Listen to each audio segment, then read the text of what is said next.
Bismillahirrahmanirrahim. Alhamdulillahirrabbilalamin. Terima kasih teman-teman yang menyaksikan video ini di mata kuliah pemrograman lanjutan kelas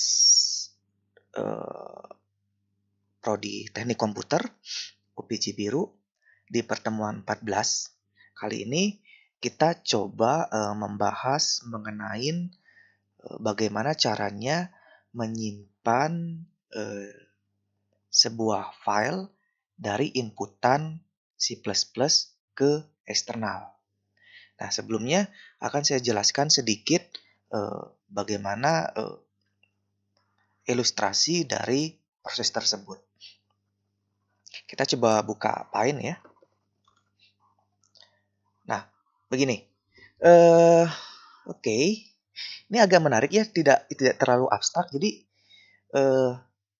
dalam pemrograman C++ itu biasanya kita menuliskan sebuah inputan ya menggunakan IOStream ya. Misalnya biasanya kita inputkan kayak gini nih. Include, kemudian kita panggil IOStream ya. IOStream. Nah, di sininya fungsinya untuk apa? Fungsinya kalau misalnya kita punya sebuah konsol ya. Kalau misalnya di pemrograman kode blok, nah nanti si konsol itu akan menampilkan sesuatu yang kita tulis gitu. Misalnya angka 5 atau misalnya saya dan seterusnya. Nah, ilustrasinya adalah sebuah inputan tadi ya. Inputan ini akan selalu digunakan di semua pemrograman khususnya di C++. Nah, nanti inputan ini akan diproses oleh sebuah algoritma gitu. Ini algoritma nih. Algoritma, oke.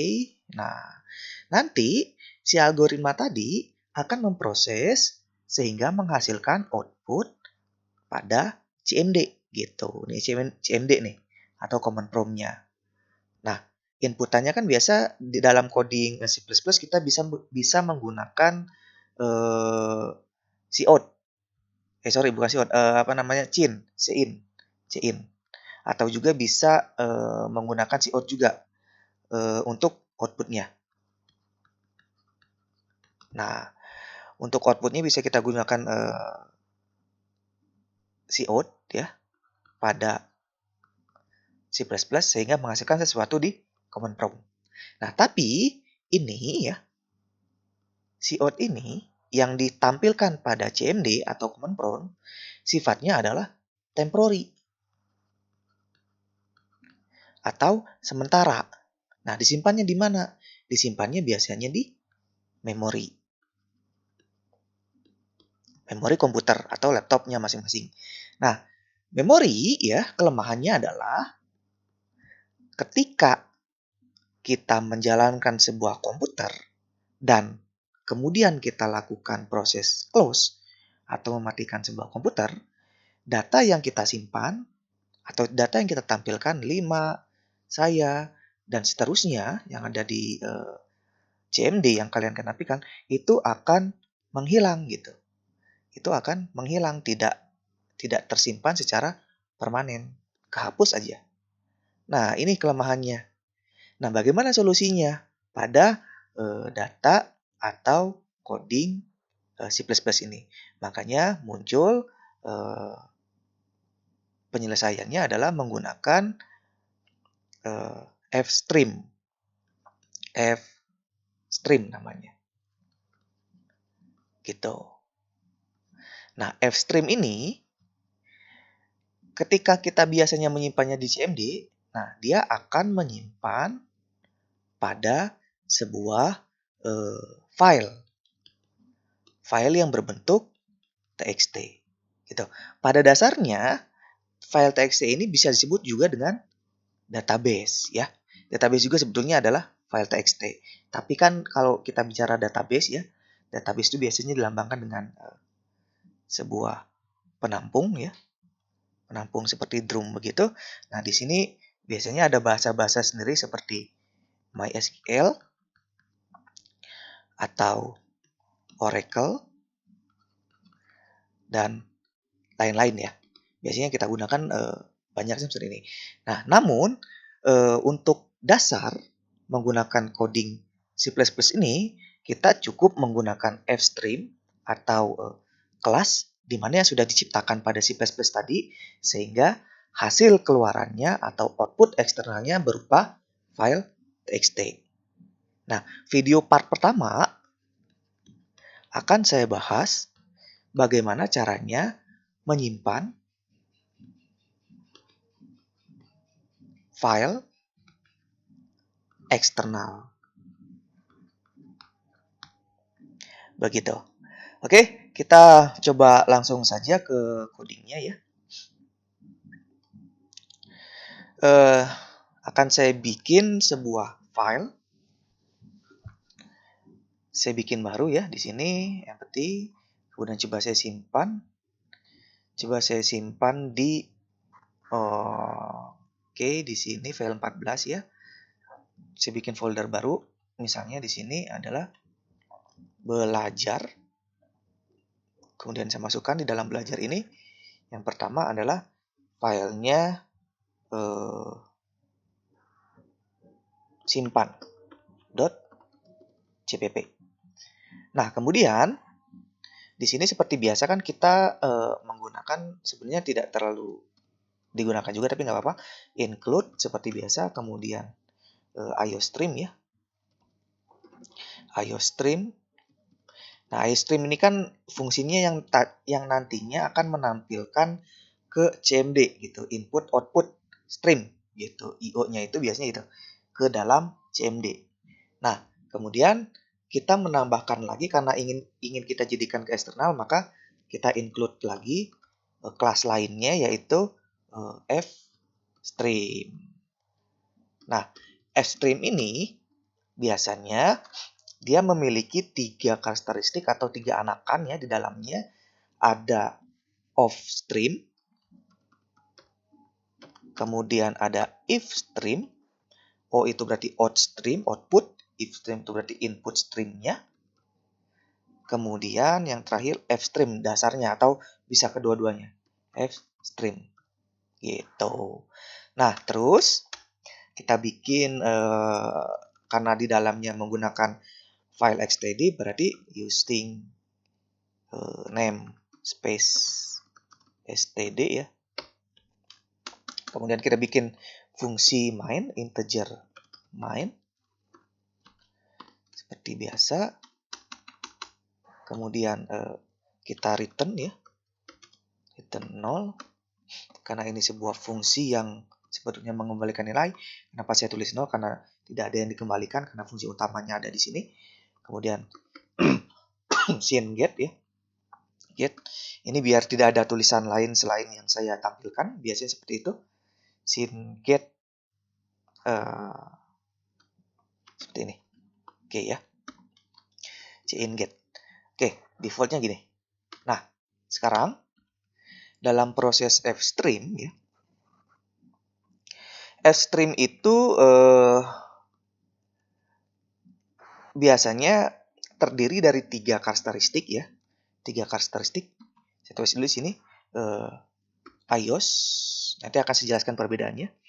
iOS out ya. Nah, ini. Kemudian ini biasanya fungsinya, ini defaultnya nih, default dari sebuah fstream, sehingga ini biasanya adalah operasi output gitu. Kemudian ada juga iOS, ini juga default bentuknya biasanya trunk. Nah, gini. Default ya ini. Tapi di sini biasanya membuat file jika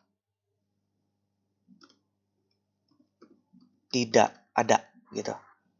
Kemudian file txt maksudnya ya. Dan jika ada akan dihapus dan buat baru. Biasanya gitu. Defaultnya gitu. Nanti kita lihat. Kemudian Yang ketiga, nah ini agak berbeda nih sedikit. Yang ketiga ada iOS yang untuk app atau append. Append itu biasanya bukan app aplikasi ya, tapi append. Append itu dalam bahasa Inggris, bahasa Indonesianya biasanya melampirkan atau menambahkan. Di sini menuliskan pada akhir baris. Gitu. Oke, kita lihat cara penggunaannya masing-masing. Nah, di sini dalam menulis file atau membuat sebuah file eksternal, kita bikin offstream kan gini. Kemudian misalnya saya kasih nama misalnya my file. Oke, di sini ini semacam ini sebuah kelas ya. Kemudian ini sebuah objek gitu. Ini sebenarnya OP. Nah, kemudian bahasa singkatnya saat ini saya jelaskan seperti ini. Ini adalah tipe datanya, ini adalah variabelnya, nama variabelnya, biar nggak bingung. Artinya ini selalu sama, ini bisa berbeda-beda. Gitu. Nah, kemudian dari sini kita akan bikin dulu my file-nya ya gini. My file-nya dot open. Nah, kemudian di sini kan sebetulnya bisa kita tulis nih. Opennya data, bikin sebuah filenya berarti data 1 misalnya ya. Kita bikin data 1.txt. Nanti akan terbentuk sebuah data 1.txt. Nah, ini biasanya secara defaultnya atau bisa juga tidak ditulis ya sebetulnya. Tapi biar terdapat fungsi ini, maka coba kita tulis iOS out gitu. Nah, kemudian dari my file ini ya, my file ini akan kita inputkan sesuatu atau string di dalamnya. Makanya biasanya kan kita nulisnya gini nih. Kalau kita tuliskan di CMD, cout kan gitu ya. Cout, misalnya di sini kan number 1 gitu ya. Misalnya di sini tutup. Nah, yang akan ditampilkan ini pasti ke dalam CMD-nya gitu. Tapi di sini karena kita akan menampilkannya di dalam sebuah file di mana nama filenya yaitu data1.txt, maka di sini tinggal kita panggil my file, kemudian kita isi number 1 gitu. Nah, kemudian kalau misalnya ada open, berarti selalu kita gunakan close. Jadi kayak kalau kita buka sebuah program berarti kan harus ditutup gitu ya. Kira-kira kurang lebih analoginya seperti itu. Close. Nah, oke. Coba kita lihat ya, kita lihat hasilnya. Kita running, kita jalankan. Tadi di sini tidak ada file ya. Saya nyimpan filenya ada di sini. Kemudian di sini pertemuan 14 ya, ada di belajar. Di sini cuma ada codingnya saja, simpan.cpp. Coba kita jalankan. Nah, tidak akan menghasilkan apa-apa karena tidak ada perintah untuk menampilkan di command prompt. Kita close. Nah, kemudian sudah terbentuk di sini ya. Ini file-file yang seperti biasa, application dan seterusnya. Kemudian tapi di sini ada menambahkan data 1 di mana sebelumnya sudah kita bikin di sini nih. Tuh, data 1.txt yang nantinya isinya adalah number 1. Kita coba lihat. Oke ya.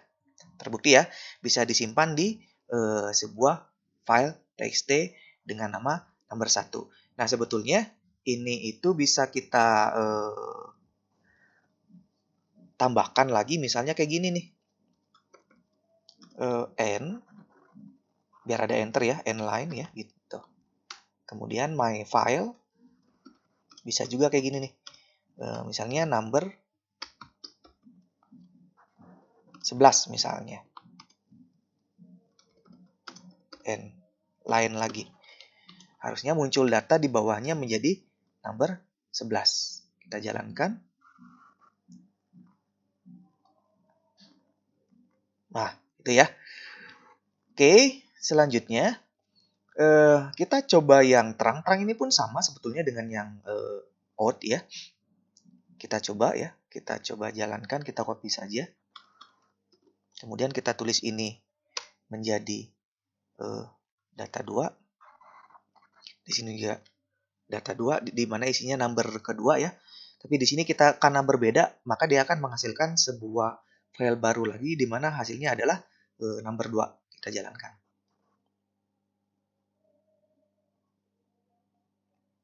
Oke, data 2 isinya adalah number 2. Di sini tetap sama number 1 dan number 11. Oke, selanjutnya setelah itu kita coba yang app-nya. Gitu. Oh, sorry, ini belum terbukti ya. Ini harusnya terang nih. Sorry. Kita coba jalankan lagi. Tapi hasilnya pasti sama aja ya. Hasilnya pasti sama aja. Data 2, tuh. Di sini juga data 1, hasilnya 1 dan 11. Oke, kemudian kita coba pula untuk yang data ketiga gitu. Data ketiganya kita coba di sini misalnya data ketiga number 3 ya, number 3. Tapi di sininya bentuknya app gitu, apa yang melampirkan. Ini sebetulnya sama saja nanti bentuknya akan kita tulis 2 kali seperti ini gitu. Kalau ini menggunakan enter, tapi ini menggunakan app gitu. Itu ya. Kita lihat, kita jalankan. Gitu. Kemudian data 3. Ini masih 1 karena kita baru runningnya sekali. Coba kita 2 kali running menjalankannya. Harusnya muncul number 3 di data ketiga. Ya, muncul ya. 2 kali seperti itu. Nah, itu perbedaannya dari 3 karakteristik untuk menambahkan sebuah data pada text file txt. Nah, kalau misalnya kita ingin menambahkan dengan menggunakan app pada data kedua, ya tinggal tambahkan lagi di sini gitu. Misalnya ingin kita tambahkan yaitu di file yang kedua, yaitu dengan tulisan number 3. Ini cara lain selain menggunakan file enter ya gitu. Coba kita jalankan. Harusnya di data kedua itu muncul. Nah, number 2, number 3. Gitu. Nah, sekarang Pak, kalau tadi bentuknya string, bisa nggak kita bentukin yaitu integer? Sama saja ya. Sama saja kita coba bentuknya yaitu integer ya. Integer misalnya kita punya sebuah file integer. Filenya itu A ya. A ini berisi misalnya 1, 2, 3, 4, 5 ya. Kemudian di sini kita tampung lagi nilai, berarti my file gitu. Ini adalah A, kemudian end line, kemudian kita jalankan ya.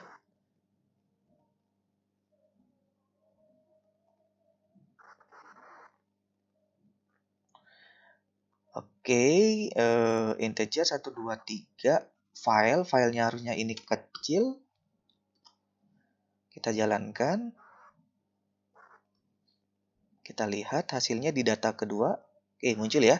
1, 2, 3, 4, 5 gitu. Nah, bentuk lainnya selain variabel pun bisa sebetulnya seperti tipe data lainnya. Silakan dicoba di rumahnya masing-masing. Tapi secara dasar untuk menginputkan sebuah nilai ke dalam bentuk txt ya, di mana txt ini yang sifatnya permanen, maka caranya seperti yang saya jelaskan di video tutorial pertama gitu. Nah, permasalahan selanjutnya adalah bagaimana kita membaca file dari file txt tadi ke dalam sebuah program atau algoritma. Nah, itu akan saya lanjutkan di video tutorial selanjutnya. Jika ada pertanyaan, silakan di WA-G. Kemudian saya harap dicoba masing-masing untuk melengkapi kebutuhan pada tugasnya masing-masing jika membutuhkan file txt gitu. Saya ucapkan terima kasih dan assalamualaikum warahmatullahi wabarakatuh.